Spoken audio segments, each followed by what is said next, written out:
জামাতের রাজনীতির যে ঐতিহাসিক বাস্তবতা সেখানে সে কখনোই ৬ থেকে ৮%-এর বেশি ভোট পায় নাই। আবার সিটের হিসাবেও সে এককভাবে অথবা জোটের রাজনীতি করেও ১৮-র বেশি সিট পায় নাই, ২ জন মহিলা সংসদ সদস্য ছিল।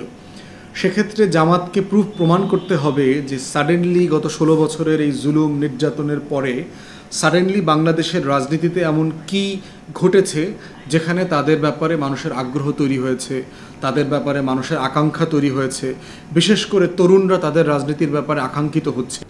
দেখেন, রাজসাক্ষী হওয়ার একটা কালচার সারা দুনিয়াতে আছে। আপনি একটা অপরাধের মূল অপরাধী, বড় অপরাধীদেরকে ধরবার জন্য যদি আপনি সাহায্য করেন ছোট অপরাধী হয়েও, সেক্ষেত্রে তাদেরকে ক্ষমা করে দেওয়া, সাজা মওকুফ করা অথবা সাজা কমিয়ে আনার মতো বাস্তবতা সারা দুনিয়ার লিগ্যাল সিস্টেমে আছে, যেটাকে বাংলাদেশের আইনে অ্যাপ্রুভার বলা হচ্ছে রাজসাক্ষী হওয়ার ক্ষেত্রে।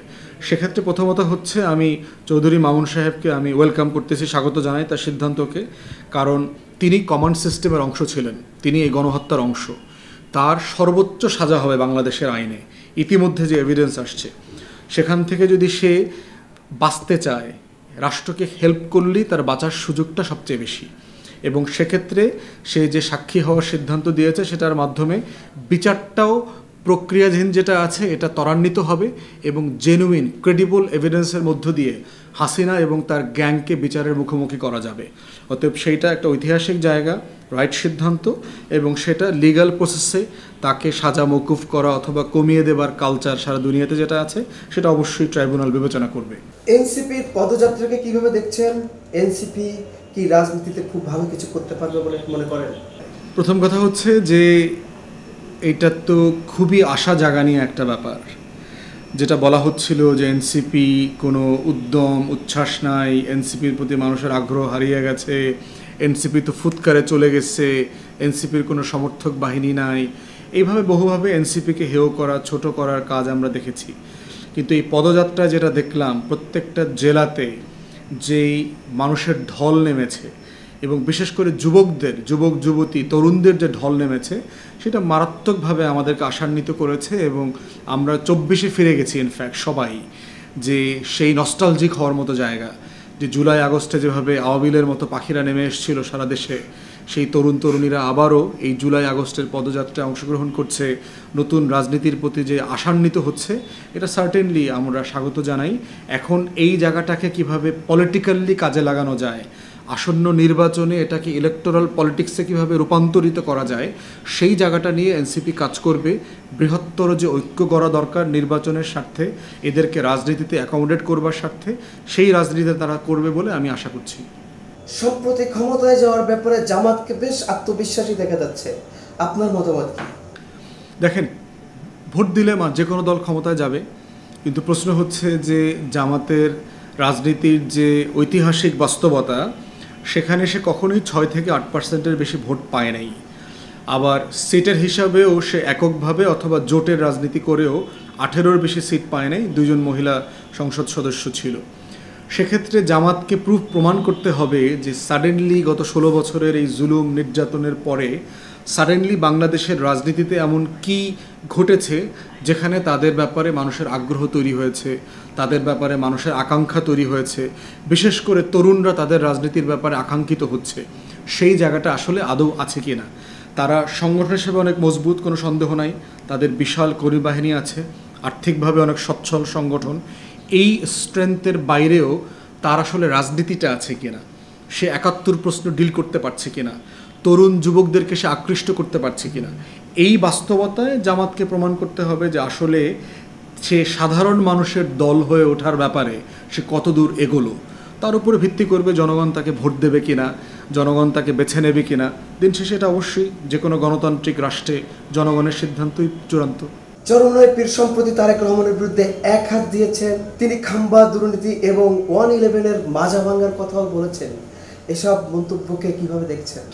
প্রথম কথা হচ্ছে যে অন্য রাজনৈতিক দলের সমালোচনা করা, ন্যায্য সমালোচনা করার এখতিয়ার গণতন্ত্রে প্রত্যেকটা রাজনৈতিক দলেরই আছে। But at the same time আমরা চাই যে রাজনীতিতে সহনশীলতা, সম্মান, মর্যাদা, মূল্যবোধ, এই প্রত্যেকটা জিনিসের জায়গা যেন থাকে। এই জন্য আমাদের দলের পক্ষ থেকে আমরা যেটা করি, আমরা দলের ইস্যু নিয়ে কথা বলি, যে দল এক্স এই বিষয়ে এটা বলেছে, এটার সাথে আমরা একমত না।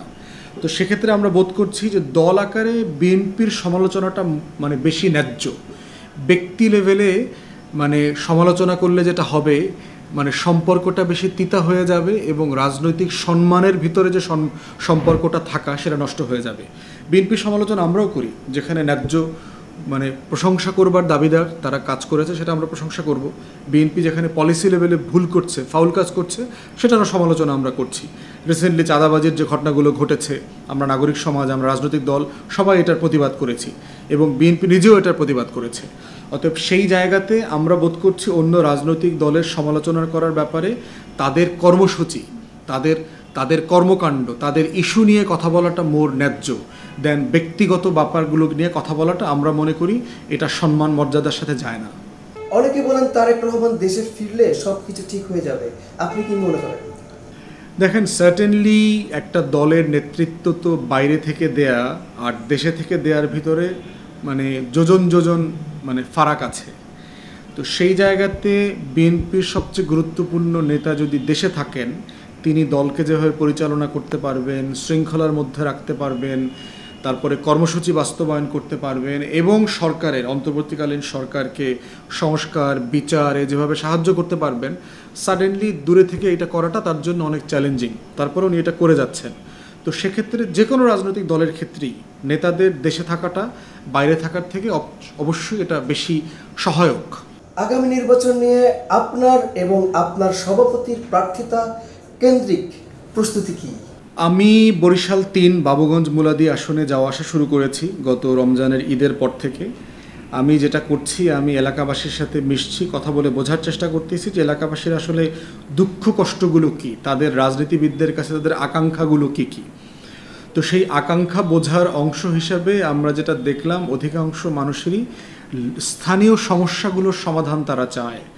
যেমন ধরেন, তারা তাদের হাসপাতালে ডাক্তার চায়, নার্স চায়, হাসপাতালে যাওয়ার যে পথটা আছে এই পথটা পাকা রাস্তা চায়, যেন এখানে অটোতে করে ভ্যানে করে চলে যাওয়া যাবে। নদী আছে প্রচুর আমার এলাকাতে, তারা চায় যে নদীগুলোর উপরে সাঁকো হয়ে যাক, ব্রিজ হয়ে যাক। এরপরে হচ্ছে স্থানীয় যে প্রশাসন আছে, মানে আপনার প্রতিষ্ঠানগুলো আছে, মসজিদ, মাদ্রাসা, মন্দির, তারপরে গির্জা, স্কুল, কলেজ, এই প্রত্যেকটা প্রতিষ্ঠানের মেরামত, সাহায্য সহযোগিতার ক্যাশ তহবিল সাহায্য চাচ্ছে। এই জিনিসগুলো আমি বোঝার চেষ্টা করছি আর কি, এবং করে প্রশাসনিকভাবে রাষ্ট্রের যেখানে যেখানে আমার ইন্টারফেয়ার করবার সুযোগ আছে, আমার তদবির করবার সুযোগ আছে রাষ্ট্রের সাথে জনগণের হয়ে, যে এই রাস্তাটা করে দেন, এই ব্রিজটা করে দেন, এই স্কুলটা মেরামত করে দেন, এই মসজিদে কিছু টাকা দেন, এই মন্দিরটা বানিয়ে দেন, সেটার জন্য আমি চেষ্টা করে যাচ্ছি। তো আমার প্রস্তুতির কাজ হচ্ছে যে আসলে আমার পারফরমেন্স, আমার কাজ দিয়ে আমি আস্থা অর্জন করতে চাচ্ছি, রাদার দ্যান আমি করে দেব ফিউচারে এটা করব সেটা করব।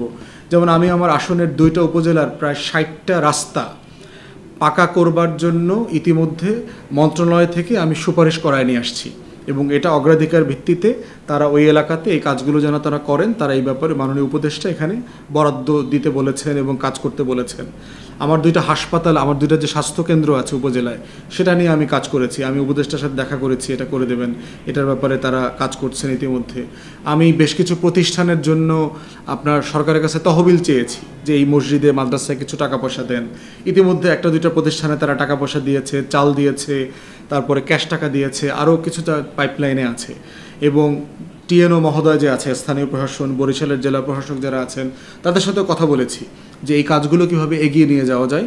তো সেইভাবে সেবা এবং সমস্যা সমাধানের রাজনীতি, যেটা এবি পার্টির আপনার মূল মোদ্দা কথা, সেইটা আমি আমার এলাকায় করে যাচ্ছি। পার্টির চেয়ারম্যান মুজিবুর রহমান মঞ্জু আপনার ফেনী সদরে নির্বাচন করবেন, ফেনী 1-এ। তিনি ওখানে যাওয়া আসা শুরু করেছেন, সংগঠন গুছাচ্ছেন, ইউনিয়নে কমিটি এবং নির্বাচনী সংগঠকদেরকে নিয়ে তিনি মিটিং করছেন, এলাকার সমস্যাগুলো বোঝার চেষ্টা করছেন এবং আগের থেকে অনেক বেশি এলাকা সংশ্লিষ্ট প্রোগ্রামাদিতে অংশগ্রহণ করবার চেষ্টা করছেন। তো এইভাবেই আমাদের আরও প্রায় 15-20 জন প্রার্থী, সম্ভাব্য প্রার্থী, তারা এলাকায় যাতায়াত করছেন এবং আমাদের ওই কনসেপ্ট